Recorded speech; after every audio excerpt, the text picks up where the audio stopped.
Binuo ngayong araw ang isang multi-sectoral alliance para labanan ang militarisasyon at korupsyon sa ilalim ng kasalukuyang Administrasyong Marcos. Narito ang Agenda Weekend Report ni Elijah Bonzo. Naitatag na kanina ang pagkakabuo ng Manindigan Network, isang alyansang layo na magpatambol ng mga kampanya laban sa militarisasyon, korupsyon at para maningil ng accountability mula sa kasalukuyang Administrasyong Marcos. The military endlessly contributes to systemic structures of widespread oppression and repression. Manindigan can help us unmask the falsehood that state terror brings peace. Binubuo ang Maninindigan ng iba't ibang grupo mula sa faith-based groups, human rights defenders, akademya, abogado, pesante, miyembro ng indigenous and Moro communities at maging ng mga manunulat at artist. Isa rito ang artist ng tumindig na si Kevin Raimundo o mas kilala bilang Tarantadong Kalbo.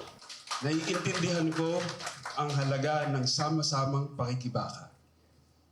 Kaya kahit na short notice, kung kaya ng energy, go tayo dyan.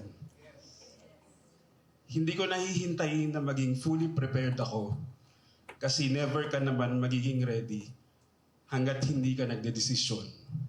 Ika nga, kapasyahan bago ang kahandaan.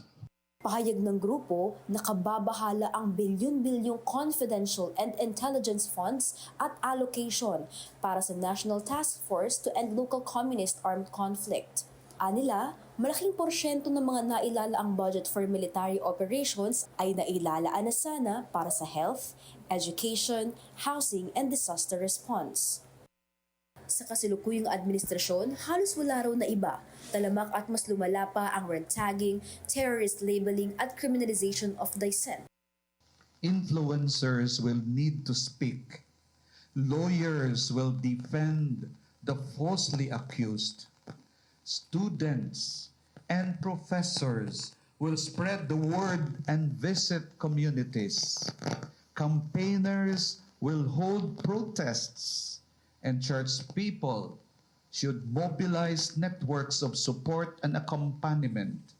Panawagan ni Bishop Alminaza, huwag maging bystander ang mga Pilipino kapag may kababayan na naagrabyado.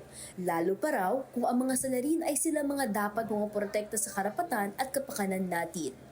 Para sa Agenda Weekend, Elijah Bonzo, Billionaire News Channel.